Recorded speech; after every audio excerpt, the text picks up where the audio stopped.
Tonight, and we're also hearing about reports of damage out in Adams County after one of those last tornado warnings of the night tonight. Yeah, travel's been pretty difficult out there. A number of the roads are closed, especially dangerous when it got dark out.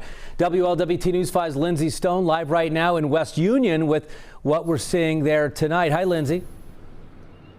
Yeah, guys, we're along State Route 125, and we just encountered some major flooding here. We are right alongside East Fork Eagle Creek, and this creek, as you can see, is flooding heavily here. It's coming up, blocking almost the entire lane here on this road. We're seeing lots of flooding. We're even told by some first responders who are further down this road that some of the power lines are actually down. So very, very dangerous. In the last few minutes, we've seen some people trying to come through to get to their home, but we're told this might have been the path of where this possible tornado came through. Let me show you some of the damage here from what we're seeing. Take a look at this tree here. You can see just this complete limb just completely torn here from the tree. You can see some of that damage, and as we follow it up, you can see, thankfully, as I look onto the yard of this home, we've not been able to see any damage to this home, thankfully, but you can see this very big tree here. I mean, just completely torn inside. You can see people just continuing to fly through. Now, again, we're in West Union. We're just about a mile away from West Union High School. I've been in other parts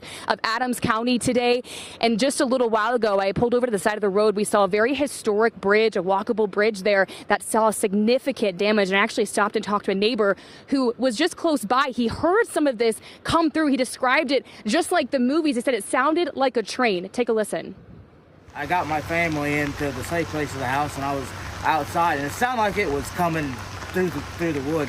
It was so loud with the train sound and everything, and that the wind was just awful. And my uncle lives up top of the hill here, and he had a couple trees come down on his garage, and a big tree uprooted in the front yard.